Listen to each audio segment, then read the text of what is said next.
जब किसान के घर ठहर गईं, मां लक्ष्मी कार्तिक कृष्ण पक्ष की त्रयोदशी तिथि के दिन धनतेरस का पर्व पूरी श्रद्धा व विश्वास के साथ मनाया जाता है। धनवंतरी के अलावा इस दिन देवी लक्ष्मी और धन के देवता कुबेर की भी पूजा करने की मान्यता है।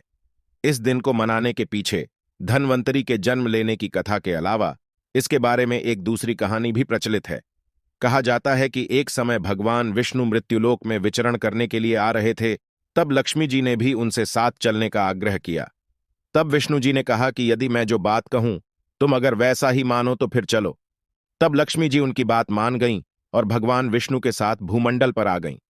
कुछ देर बाद एक जगह पर पहुंचकर भगवान विष्णु ने लक्ष्मी जी से कहा कि जब तक मैं ना आऊं तुम यहां ठहरो। मैं दक्षिण दिशा की ओर जा रहा हूं, तुम उधर मत आना।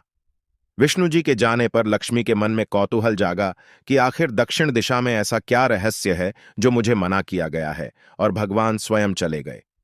लक्ष्मी जी से रहा न गया और जैसे ही भगवान आगे बढ़े लक्ष्मी भी पीछे पीछे चल पड़ी। कुछ ही आगे जाने पर उन्हें सरसों का एक खेत दिखाई दिया जिसमें खूब फूल लगे थे। सरसों की शोभा देखकर वह मंत्रमुग्ध हो गईं और फूल तोड़कर अपना श्रृंगार करने के बाद आगे बढ़ीं। आगे जाने पर एक गन्ने के खेत से लक्ष्मी जी गन्ने तोड़कर रस चूसने लगीं। उसी क्षण विष्णु जी आए और यह देख लक्ष्मी जी पर नाराज होकर उन्हें शाप दे दिया कि मैंने तुम्हें इधर आने को मना किया था, पर तुम न मानी और किसान की चोरी का अपराध कर बैठी।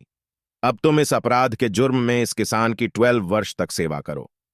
ऐसा कहकर भगवान उन्हें छोड़कर क्षीर सागर चले गए। तब लक्ष्मी जी उस गरीब किसान के घर रहने लगीं। एक दिन लक्ष्मी जी ने उस किसान की पत्नी से कहा कि तुम स्नान कर पहले मेरी बनाई गई इस देवी लक्ष्मी का पूजन करो, फिर रसोई बनाना, तब तुम जो मांगोगी मिलेगा। किसान की पत्नी ने ऐसा ही किया।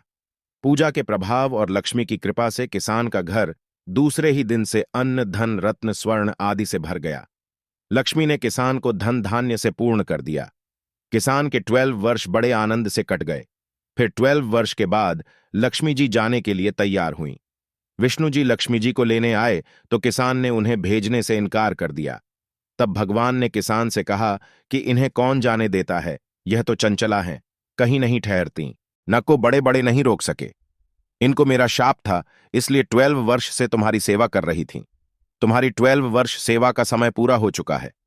किसान हठपूर्वक बोला कि नहीं, अब मैं लक्ष्मी जी को नहीं जाने दूंगा। तब लक्ष्मी जी ने कहा कि हे किसान, तुम मुझे रोकना चाहते हो तो जो मैं कहूं वैसा करो। कल तेरस है, तुम कल घर को लीप पोत कर स्वच्छ करना, रात्रि में घी का दीपक जलाकर रखना और सायंकाल मेरा पूजन करना, और एक तांबे के कलश में रुपए भरकर मेरे लिए रखना। मैं उस कलश में निवास करूंगी, किंतु पूजा के समय मैं तुम्हें दिखाई नहीं दूंगी। इस एक दिन की पूजा से वर्ष भर मैं तुम्हारे घर से नहीं जाऊंगी। यह कहकर वह दीपकों के प्रकाश के साथ 10 दिशाओं में फैल गईं। अगले दिन किसान ने लक्ष्मी जी के कथानुसार पूजन किया। उसका घर धन धान्य से पूर्ण हो गया। इसी वजह से हर वर्ष तेरस के दिन लक्ष्मी जी की पूजा होने लगी।